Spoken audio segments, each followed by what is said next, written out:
ये है इन लोगों की सच्चाई। साथियों, अब आज देश में ये स्थिति बदल रही है। देश में ही आधुनिक अस्त्र शस्त्र बने, मेक इन इंडिया हथियार बने, इसके लिए बड़े रिफॉर्म्स किए गए हैं। लंबे इंतजार के बाद चीफ ऑफ डिफेंस स्टाफ की व्यवस्था अब हमारे सिस्टम का हिस्सा है। इससे देश की सेनाओं की आवश्यकताओं के अनुसार प्रोक्योरमेंट और प्रोडक्शन दोनों में बेहतर समन्वय स्थापित हुआ है। अब अनेक ऐसे साजो सामान हैं जिनको विदेश से मांगने पर प्रतिबंध लगा दिया गया है।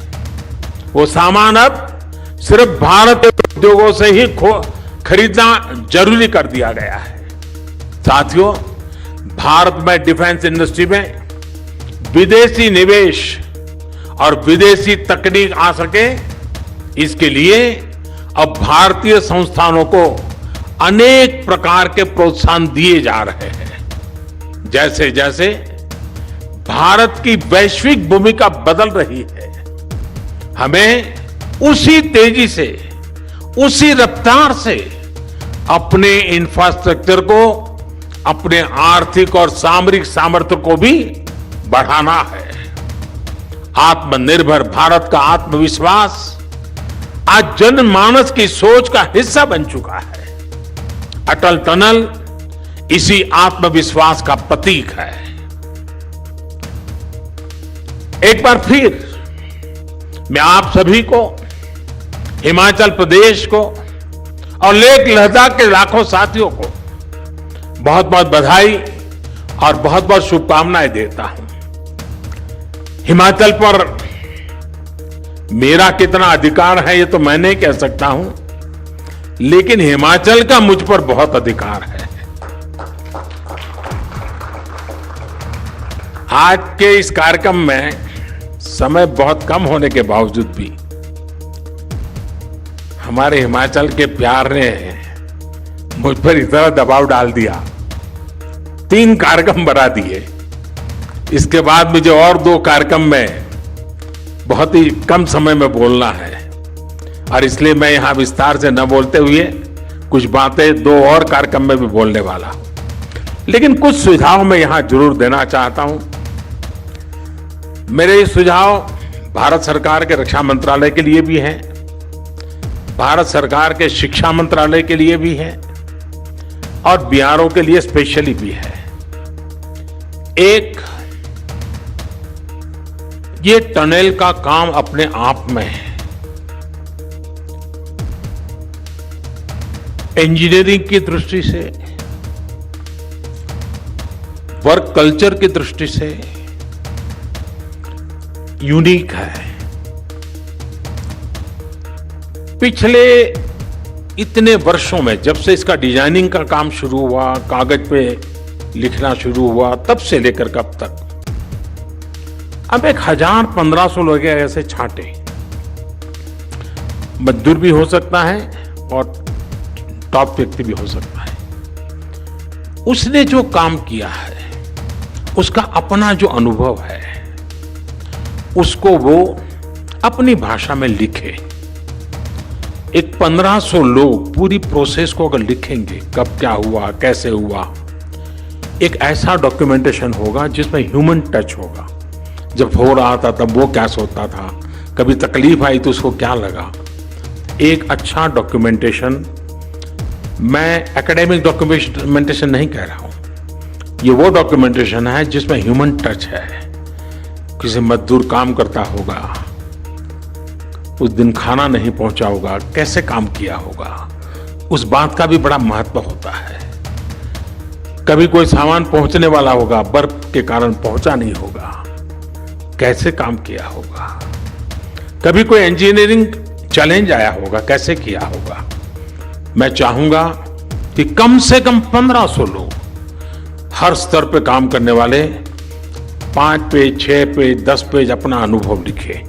किसी एक व्यक्ति को जिम्मेवारी दीजिए, फिर उसको थोड़ा ठीक ठाक करके लैंग्वेज वगैरह करके एक डॉक्यूमेंटेशन करना चाहिए।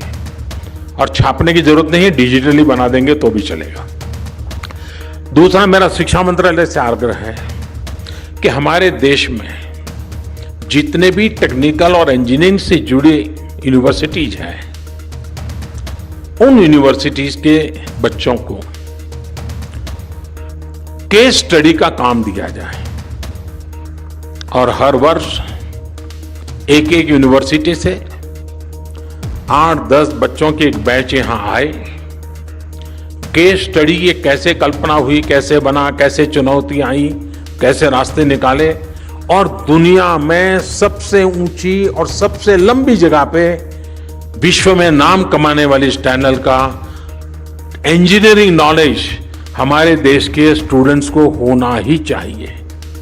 इतना ही नहीं, ग्लोबली भी मैं चाहूंगा एमईए के लोग कुछ यूनिवर्सिटीज को इनवाइट करें, वहां की यूनिवर्सिटी केस स्टडी के लिए यहां आए, प्रोजेक्ट के रूप में स्टडी करें। दुनिया के अंदर हमारे इस ताकत की पहचान होनी चाहिए, विश्व को हमारी ताकत का परिचय होना चाहिए। सीमित संसाधनों के बाद भी कैसे अद्भुत काम वर्तमान पीढ़ी के हमारे जवान कर सकते हैं, इसका ज्ञान दुनिया को होना चाहिए। और इसलिए मैं चाहूंगा कि रक्षा मंत्रालय, शिक्षा मंत्रालय, एमईए, बीआरओ सब मिल करके एक प्रकार से लगातार ये एजुकेशन का हिस्सा बन जाए। टनल का काम हमारी एक पूरी नई पीढ़ी से तैयार हो जाएगी। तो टनल एक इंफ्रास्ट्रक्चर बनेगा, लेकिन मनुष्य निर्माण भी एक बहुत बड़ा काम होता है। हमारे उत्तम इंजीनियर बनाने का काम भी ये टनल कर सकती है और उस दिशा में भी हम काम करें। मैं फिर एक बार आप सबको बहुत बहुत बधाई देता हूं, बहुत बहुत धन्यवाद देता हूं और मैं उन जवानों का अभिनंदन करता हूं जिन्होंने इस काम को बखूबी निभाया है, बखूबी पूरा किया है और देश का मान बढ़ाया है। बहुत बहुत धन्यवाद।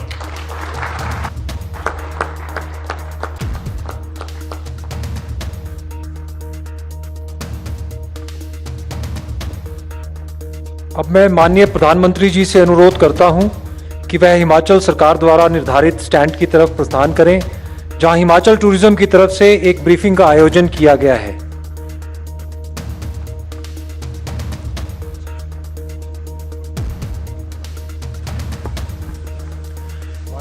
प्रधानमंत्री नरेंद्र मोदी ने इस अवसर पर अपने संबोधन में बीआरओ, हिमाचल प्रदेश सरकार और दशकों से इस टनल के निर्माण में लगे लोगों को बहुत ही अनूठे कार्य के लिए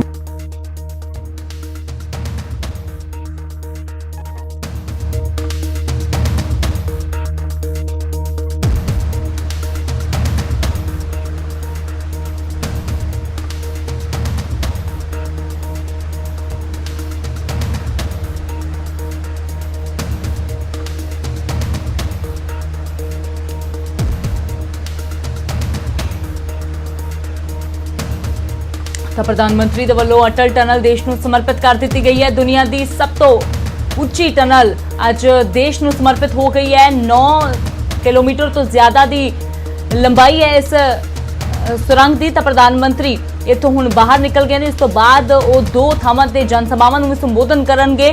ਤਾਂ ਪ੍ਰਧਾਨ ਮੰਤਰੀ ਦੇ ਵੱਲੋਂ ਸਾਊਥ ਪੋਰਟਲ ਦੇ ਵਿੱਚ ਇਸ ਟਨਲ ਦਾ ਉਦਘਾਟਨ ਕੀਤਾ ਗਿਆ ਤੇ ਹੁਣ ਨਾਰਥ ਪੋਰਟਲ ਦੇ ਵੱਲ ਰਵਾਨਾ ਹੋ ਗਏ ਨੇ ਤੇ ਸਿੱਸੂ ਅਤੇ सोलंग नाला ਦੇ ਵਿੱਚ ਪ੍ਰਧਾਨ ਮੰਤਰੀ ਇਸ ਤੋਂ ਬਾਅਦ 2 ਜਨ ਸਭਾਵਾਂ ਨੂੰ ਵੀ ਸੰਬੋਧਨ ਕਰਨਗੇ ਤੇ ਇਸ ਤੋਂ ਬਾਅਦ ਦਿੱਲੀ ਦੇ ਲਈ ਰਵਾਨਾ ਹੋਣਗੇ। ਤਾਂ ਕਰੀਬ 3300 ਕਰੋੜ ਦੀ ਲਾਗਤ ਦੇ ਨਾਲ ਬਣੀ ਅਟਲ ਟਨਲ ਦੇਸ਼ ਨੂੰ ਸਮਰਪਿਤ ਕਰ ਦਿੱਤੀ ਗਈ ਹੈ। ਪ੍ਰਧਾਨ ਮੰਤਰੀ ਨੇ तमाम ਹਿਮਾਚਲ ਵਾਸੀਆਂ ਨੂੰ, ਦੇਸ਼ ਵਾਸੀਆਂ ਨੂੰ ਤੇ ਖਾਸ ਤੌਰ ਤੇ ਜਿਨ੍ਹਾਂ ਲੋਕਾਂ ਨੇ ਇਸ ਟਨਲ ਨੂੰ ਬਣਾਉਣ ਦੇ ਕੰਮ ਦੇ ਵਿੱਚ ਯੋਗਦਾਨ ਪਾਇਆ ਹੈ, ਉਹਨਾਂ ਸਾਰਿਆਂ ਨੂੰ ਵਧਾਈ ਵੀ ਦਿੱਤੀ ਹੈ ਤੇ ਉਹਨਾਂ ਦਾ ਧੰਨਵਾਦ ਵੀ ਕੀਤਾ ਹੈ ਕਿ ਇਸ जो सुपने ਨੂੰ पूरा ਕਰਨ ਦੇ ਵਿੱਚ ਇਹ ਸਿਰਫ ਅਟਲ ਬਿਹਾਰੀ ਵਾਜਪਾਈ ਜੀ ਦਾ ਹੀ ਸੁਪਨਾ ਨਹੀਂ, ਪ੍ਰਧਾਨ ਮੰਤਰੀ ਨੇ ਕਿਹਾ ਕਿ ਸਾਡਾ ਵੀ ਸੰਕਲਪ ਸੀ। ਤਾਂ ਇਸ ਨੂੰ ਅੱਜ